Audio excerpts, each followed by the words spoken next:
Hola, mi nombre es Mónica Bate, soy artista visual y académica del Departamento de Artes Visuales de la Facultad de Artes de la Universidad de Chile. Primero que nada, antes de hablar a lo que vengo, digamos, quiero agradecer al colectivo de investigación Bucles del Centro de Estudios Mediales de la Universidad Alberto Hurtado por hacerme esta invitación. Voy a presentar acá una parte de algunos procesos que he venido llevando hace más o menos 10 años y que me han llevado a trabajar el asunto de la relación entre máquina y cuerpo en el contexto de las artes mediales. Para comenzar, quiero primero contarles por qué empiezo a trabajar en esto. Es una cuestión bastante autorreferente. Tuve una crisis de estrés que se tradujo en una situación de salud bastante extrema, por lo que tuve en algún minuto que hacerme muchos exámenes médicos y que llevaron a poder revisarme como una especie de máquina, como lo que ven acá, lo que estoy compartiendo en la pantalla. Me impresionó mucho en ese minuto poder ver la estructura del cuerpo, ¿no? de entender que además de todo este misterio de qué es lo que es uno o una, está todo este aparataje de carne y que nos hace funcionar. Eh, entonces, bueno, eso me impresionó mucho, a pesar de que ya había hace tiempo, siempre me había hecho exámenes, como cualquier persona, ¿no? Pero en este caso fueron exámenes que levantaron como otros asuntos, otras curiosidades, digamos, por llamarlo de alguna manera. Entonces, bueno, esta imagen que ven acá, la de la derecha, es una imagen de una resonancia magnética, en donde, bueno, pueden ver el cerebro, las tapaduras, incluso, no sé, es como muy crudo la visión de esto. Y además de eso, aparecen este tipo de exámenes que no me había hecho nunca tampoco, en donde aparece este carácter eléctrico del cerebro específicamente, de cómo cuando eso se descompone, bueno, queda la escoba, básicamente. Eh, entonces, es a partir de estos dos exámenes, como decía, que empiezan a aparecer imaginarios y que he venido trabajando hasta el momento de ahora. Esta cosa de las materias que intentan ser vivas, de cómo quienes hacemos trabajo con la electricidad, en cualquier sentido, o sea, puede ser programación, electrónica y otras cosas más, de cómo uno empieza de alguna manera a animar la materia, en una idea quizás de jugar a ser dioses o qué sé yo, ¿no? Uno puede irse como hacia cualquier lado con esa idea. Entonces, bueno, aparece también esta manera de funcionar de estos exámenes, que es que, por ejemplo, en la resonancia magnética, lo que uno obtiene son cortes, como si fuera una manzana que uno cortara por pedacitos, y que finalmente uno puede animar, ¿no? Que es lo que hice. Entonces ahí uno empieza a ver más en detalle también cómo se va conformando por partes esto que tenemos ahí dentro de nuestras cabezas. A partir de eso, es que hice una serie de trabajos que llamé IS3, y esa serie está compuesta de ejercicios, ¿no? Alcancé a hacer 3 ejercicios principales, pero cada uno de ellos también tenía distintas iteraciones. Yo creo que eso es algo que, si hablamos de procesos de obra o de proyectos, es bastante recurrente, no solo en mi trabajo, sino que en general en el arte, que es esto de ir como avanzando de a poquitos, ir dándole una vuelta a cada uno de los ejercicios que uno va haciendo, ¿no? Entonces, esto que ven acá son estos 3 ejercicios. El de la derecha funcionaba más bien con audio como input, estaba censando el audio de un espacio y daba como resultado el avance y retroceso reactivo del video que acabamos de ver, ¿no? Que es este de acá. En segundo lugar, está esto de acá, que es como un objeto, una plataforma que contiene una caja de música, que esas las venden en, digamos, en el comercio, cualquier parte, digamos.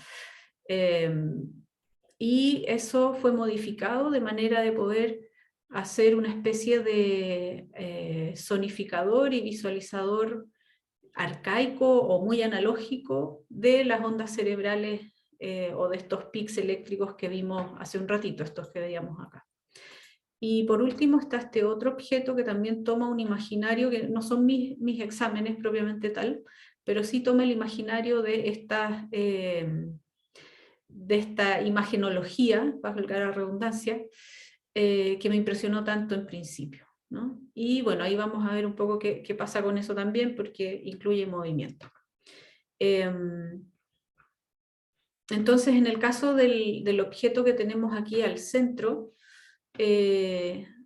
lo interesante ahí, para mí por lo menos, fue que pude reunir dos cosas que me tenían como inquieta hace tiempo, que era justamente el tema de los exámenes, pero por otro lado, estas cajas musicales, que como les decía, se encuentran fácilmente en el mercado.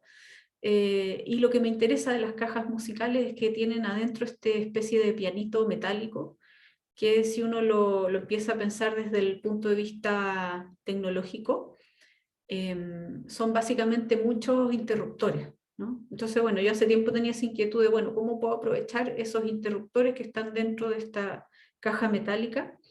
Y lo que hice fue hacer varios ejercicios de, bueno, cómo conecto esto, cómo lo aíslo, como para que los botones funcionen como botones, con qué lo puedo conectar, etc. Esto es uno de las, es una de las pruebas.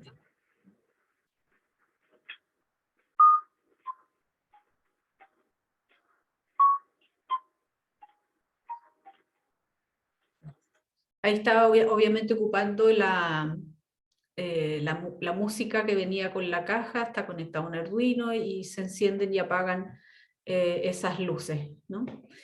Luego de eso seguí trabajando con esto, fui pensando en el objeto, cómo podía ser, porque claramente esto todavía está en un estado de prototipado. Finalmente me deshice del Arduino y solo dejé el sistema eléctrico tal cual está y las conexiones a los LEDs y a un motor, ¿no? O sea, en vez de quedar en modo manual, quedó motorizado. Lo que obtuve fueron estas cajitas, digo en plural porque finalmente terminé haciendo una serie de esas cajitas. Después voy a mostrar un video en donde aparecen todas. Bueno, el trabajo fue bastante cercano a lo que podría ser quizás no sé si un orfebre, pero algo muy minucioso, muy pequeño, muy minúsculo. Lo que aparece aquí arriba es también, no sé si se alcanza a ver ahí, pero aparece un escrito en donde se dan los datos de qué zona del cerebro corresponden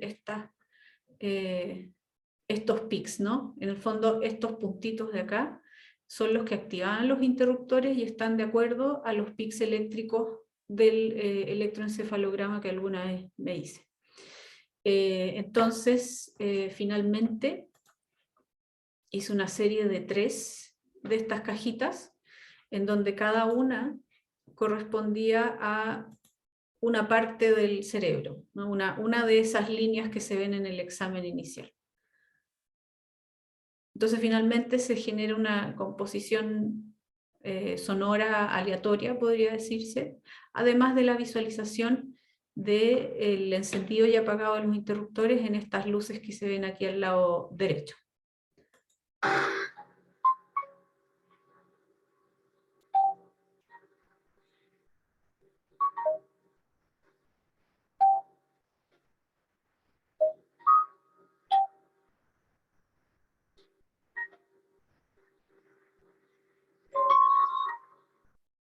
Bien, como les decía, también esta serie tenía también otras 2 salidas que las voy a pasar rapidito para poder seguir con esta presentación y llegar al punto que quería. Está esto que es un patch de Pure Data, en donde había un micrófono, estaba conectado a un micrófono, y que, como les decía anteriormente, hacía reaccionar un video hacia atrás y adelante, ¿no? En el fondo era una especie de alusión a esta idea del estrés, ¿no? De cómo estresar un sistema y cómo se visibiliza ese estrés del sistema. También está este otro objeto que también funciona con tecnologías más o menos antiguas, digamos, es papel, son cables, impresión, pero se encuentra también con un chip que es programable, una Tiny 85, en donde se puede hacer una relación entre estos dos espacios tecnológicos. Este es un video bastante malo, pero de alguna manera me gusta ver. Entonces ahí empiezo a incluir el movimiento también en el objeto, al igual que en los ejercicios anteriores. Entonces esta cosa como de la reacción, de la animación, es muy importante también, sobre todo en el caso de la caja musical, el tema del reproponer la tecnología, ¿no? Esto de revisarla minuciosamente, que es algo que siempre se hace en estos casos, y el reproponerla, el despojarla de su sentido original para volverla otra cosa, creo que es algo que también está constantemente ahí. Luego, ese material que se llama nitinol, que es el que logra levantar este hombrecito acá, o mujercita, no sé qué será, me parece fascinante, entonces sigo trabajando con eso también un poco en la idea de tratar de entender qué es lo que hace que ese material se anime, ¿no? Entonces, bueno, ahí doy con que es una aleación de titanio y níquel, que es el que hace que ambos, al entrar en contacto con la electricidad, por lo tanto calor, se contraen de manera distinta, por ser de distinta composición, el níquel y el titanio. Y es por eso que el material se mueve, ¿no? Ahí tienen una idea. Entonces, este movimiento que es tan orgánico me pareció interesantísimo, además que es silencioso. Como estoy acostumbrada a que las cosas se muevan a través de motores o ese tipo de actuadores, el que este actuador, este alambre, que también le llaman alambre inteligente o alambre músculo, que fuera silencioso, me pareció totalmente fascinante, como decía. Por otra parte, este mismo material es ocupado en robótica normalmente para hacer articulaciones, para poder justamente hacer movimientos mínimos. En un taller que alguna vez pude asistir de una artista china, Jie Qi, en donde nos enseñaron a trabajar el encuentro entre materiales como papel, textil también, y este alambre músculo. Bueno, y es ahí donde también encontré otro espacio de trabajo, ¿no? En el fondo, por un lado, el alambre despojado de su utilidad, simplemente el alambre siendo alambre que se mueve, y también este otro espacio que es donde el alambre ya se vuelve utilitario y puede movilizar cosas, ¿no? En este caso papel. Bueno, a partir de eso, y haciendo estas relaciones entre la musculatura, entre el cuerpo, entre los objetos animados o la materia animada, acudo también al trabajo de Edward Muybridge y sus conocidas series de animales humanos o no humanos, en donde va estudiando el movimiento, las articulaciones, series que tienen hartos códigos que quizás vienen del área científica. Esta retícula que está atrás, por ejemplo, ahí ustedes después van a ver que la tomo y la llevo a mi trabajo. También texto Anatomía para el Movimiento, de Blandine Calais-Germain, en donde aparecen también reflexiones ilustradas acerca del movimiento humano, de la musculatura, los huesos también. Es desde aquí donde tomo el nombre para mi trabajo, que también llamé Anatomía para el Movimiento.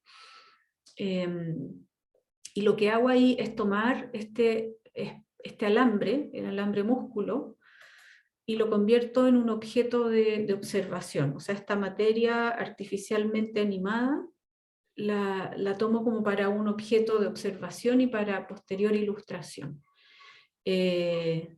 A partir de esto es que hago muchos módulos como este, en donde tomo un pedacito de alambre, lo pongo en esta retícula, que es lo que les comentaba que saqué del trabajo de Edward Muybridge, y comienzo a hacer series fotográficas y posterior ilustraciones en donde se ve el movimiento diseccionado, ¿no? Lo descompongo en el fondo. Y hago láminas que tienen estas características, entonces aquí vuelve a repetirse esta retícula, o esta trama más bien, y el dibujo del movimiento del alambre. En el fondo queda entonces en una especie, una suerte de ficha o placa de ilustración científica, me tomo como de esos códigos de ilustración para poder observar este objeto y dejar plasmado ese movimiento. Esto en principio fue expuesto en una galería en el centro de Santiago, es una galería de paso, en donde la gente normalmente pasa muy apurada, y es por eso que también hago esta relación. Este trabajo fue en parte gestado en ese momento para esta convocatoria de galería temporal. Entonces, como era un lugar de paso, también yo tenía un intento también, o estaba haciendo un intento de que las personas pudiesen detenerse a observar, ¿no?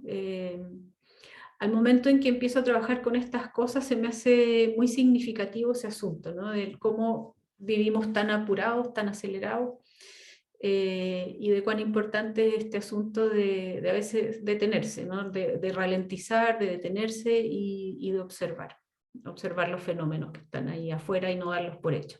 Entonces, la invitación era en cierto modo esa, y hago este díptico en donde en uno estaba el alambre instalado y en el otro estaba la representación a través de dibujo.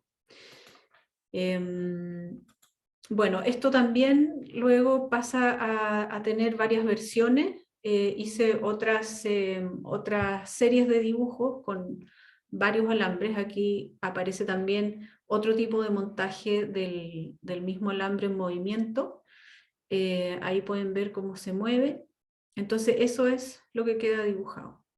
Los alambres siempre van siendo cambiados porque se agotan, ¿no? Es un material que no funciona eternamente, como cualquier cosa mecánica, digamos, pero este en realidad tiene un tiempo de vida bastante corto, bajo las condiciones en que yo lo estoy ocupando.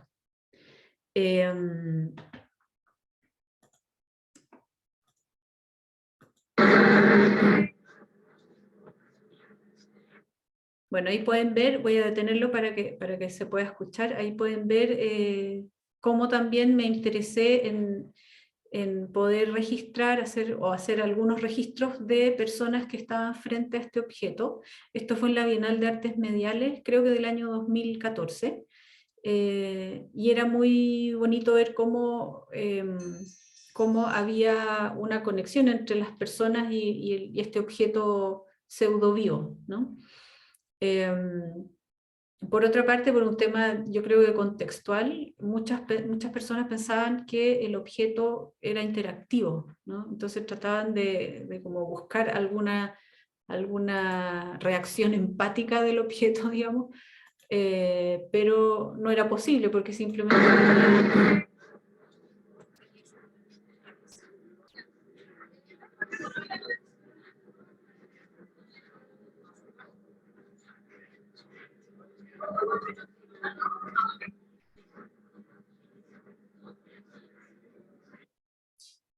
Bien. Sin embargo, había también reacciones del otro tipo de lo que yo estaba buscando, digamos, esto de simplemente observar. Y bueno, eso también me traía bastante satisfacción, digamos. Voy a dejar aquí un poquito un video.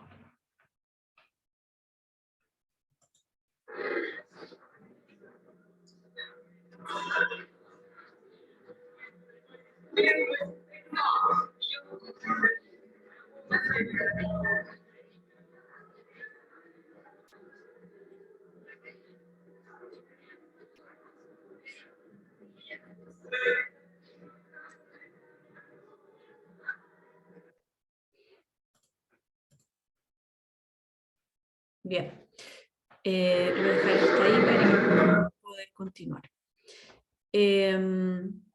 Bueno, como quizás un paréntesis, pero un paréntesis no un poco importante, en paralelo a este otro trabajo estuve también en otro proyecto que lo continúo aún hoy, que va y viene, digamos, si pensamos en cómo uno trabaja, en la idea del proceso, bueno, hay cosas que uno de repente las mantiene activas durante toda la vida incluso, y es el caso del trabajo que llamo La vida de los cristales, en donde a partir de la observación de este objeto electrónico, que es un piezoeléctrico, comienzo a querer comprender de qué se trata este material, qué es la piezoelectricidad, para qué sirve, de qué manera se produce, etc., ¿no? También empiezo esta idea de observar un material que parece vivo, ¿no? En el fondo, pensar en esto de la piezoelectricidad, en donde un material al aplicarse la electricidad vibra o viceversa, si se le aplica un estrés mecánico, produce electricidad. Bueno, eso me pareció genial también. Y empiezo a trabajar con esto, a diseccionarlo también.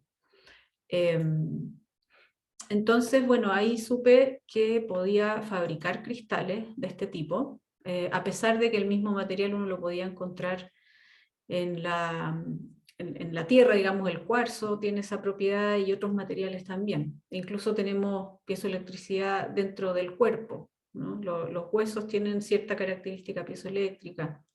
Así es que esa vinculación entre el propio cuerpo y lo que está afuera también hace pensar en cómo uno es parte de un todo, ¿no? Bien, esto que ven acá es cómo se van formando los cristales. Estos son cristales de Rochelle. Y básicamente se hacen con materiales que uno puede encontrar a veces en un supermercado, ¿no? Crema tártara o cremor tártaro y carbonato de sodio, que uno lo puede obtener del bicarbonato de sodio. A partir de ese proceso es que obtengo estos cristales con esos mismos materiales.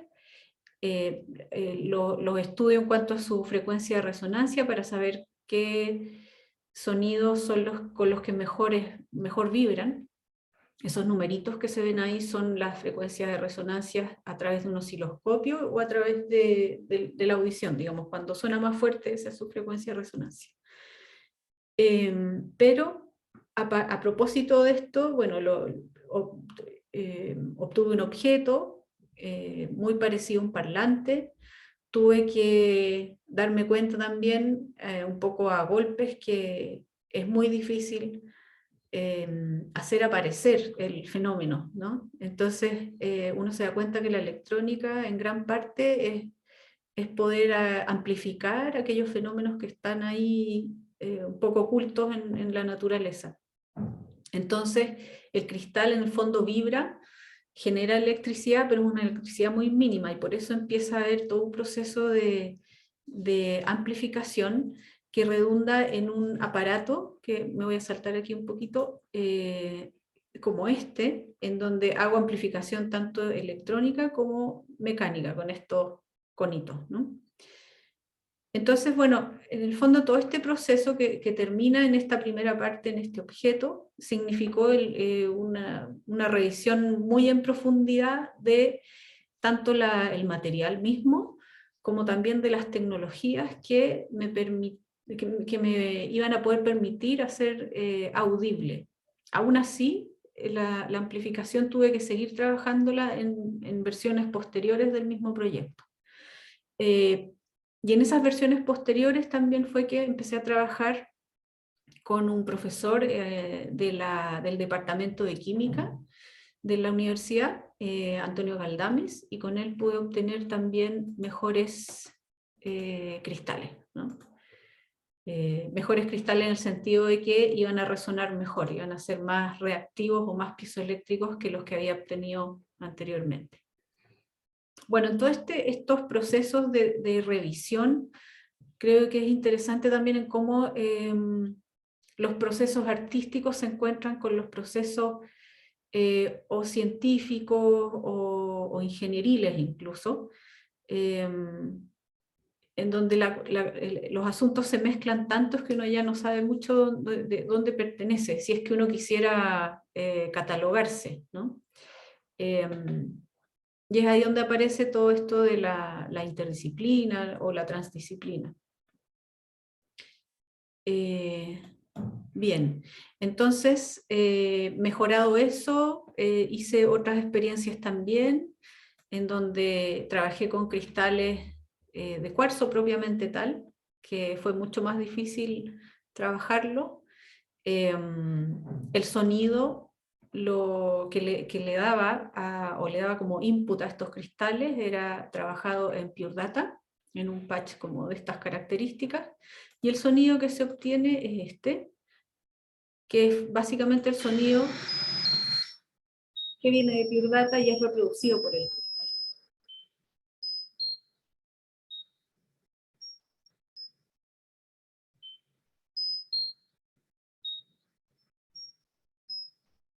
Por lo tanto, el cristal, la misma materialidad y la misma composición del cristal hace que sean reactivos a ciertas frecuencias y no a otras. Por ejemplo, en un cristal uno no puede reproducir frecuencias bajas, por lo tanto ahí hay un carácter que es característico, o valga la redundancia, un carácter propio del cristal, que hay que siempre tomarlo en cuenta, ¿no? Entonces uno no puede pedirle a cierta materialidad una cosa para la que no está preparada, por ejemplo, reproducir frecuencias bajas, ¿no?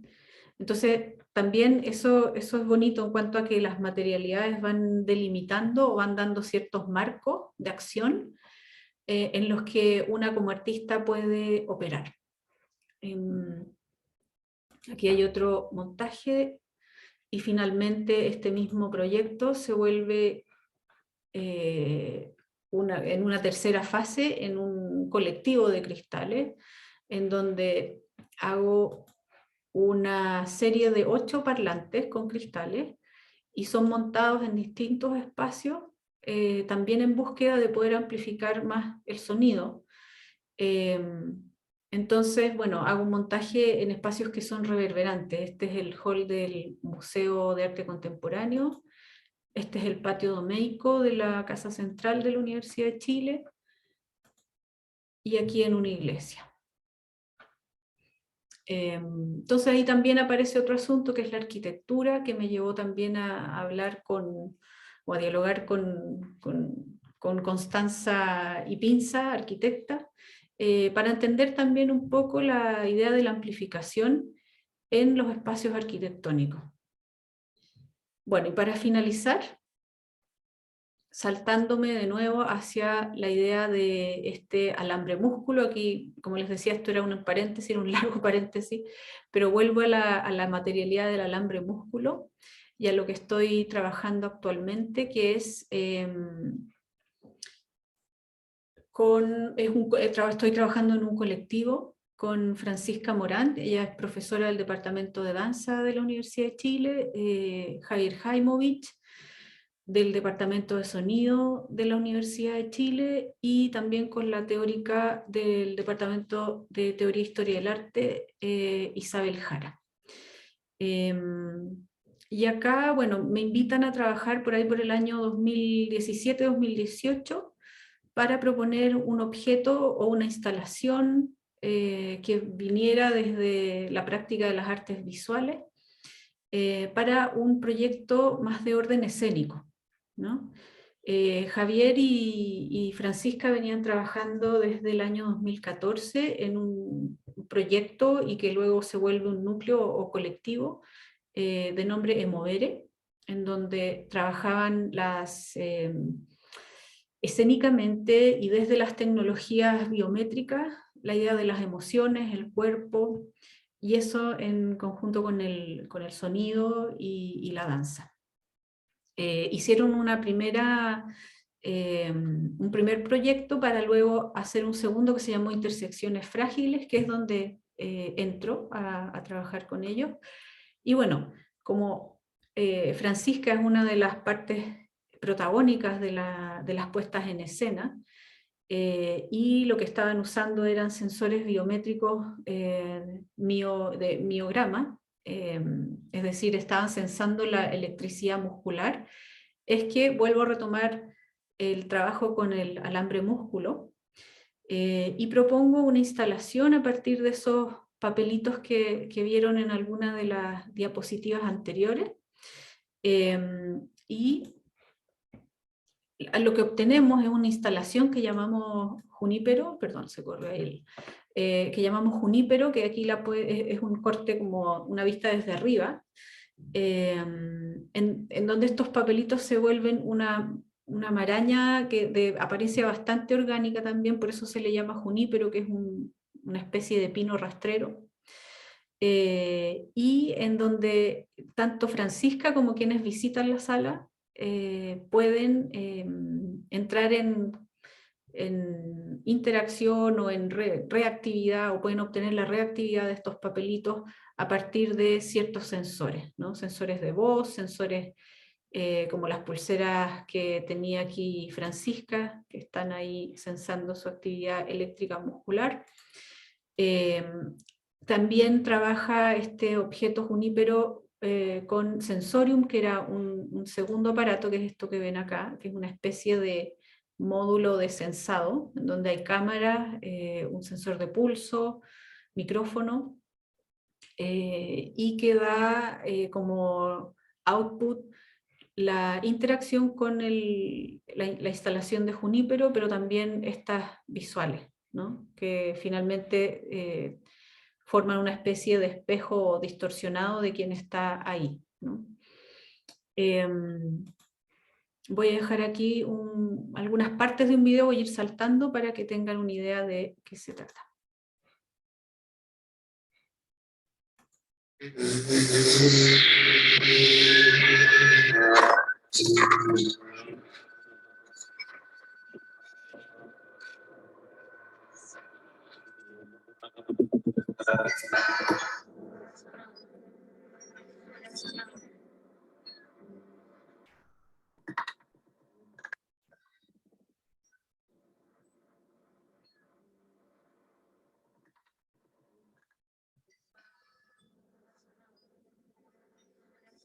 Junto a Francisca y junto a Mónica me ha tocado dirigir este segundo proyecto artístico de Emovere.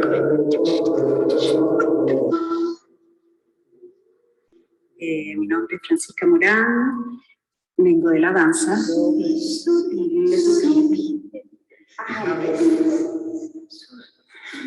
Me llamo Mónica Bate, me invitaron a trabajar en Emovere desde las artes visuales con esta instalación que pueden ver atrás mío. Mi nombre es Diego de la Fuente de Curaqueo, soy originalmente compositor musical, soy programador multimedia, diseñador sonoro. Mi nombre es Pablo Fernández, soy artista visual. Mi nombre es Carolina Cortés, el rol que he tenido en este proyecto ha sido de producción. Mi nombre es Isidora González, yo estoy ayudando en el proyecto de Emovere con todo lo que es la instalación y fabricación de lo que llamamos papelitos. Mi nombre es Rocío Ortega y yo llegué al proyecto de Intersecciones Frágiles para hacer mi práctica y en eso he estado desempeñando como asistente dentro de este proyecto. Soy Franco Mella. Mi labor en esta agrupación ha sido ser asistente en el trabajo de principalmente electrónica y sonido.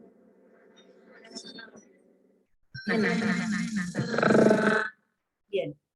Bueno, entonces como verán es un equipo bastante grande, tanto de estudiantes como profesoras y profesionales del área, sobre todo de las artes escénicas, que estuvo trabajando constantemente durante, bueno, desde el año 2018 en adelante.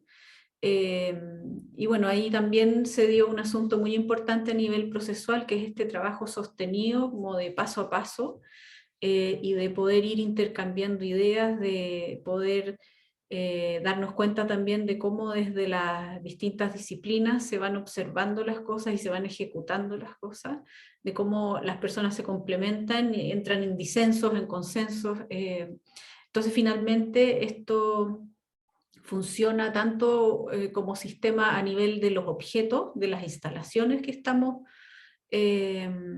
proponiendo ahí, pero también en el mismo o propio funcionamiento del equipo, ¿no? Que es algo que apareció muy a la vista una vez que ya habíamos avanzado en el proceso. Bueno, lo dejo acá porque creo que ya me alargué mucho. Y nada, espero poder encontrarme con todos quienes participen en esta invitación en julio más adelante. Así es que nada, nos vemos pronto.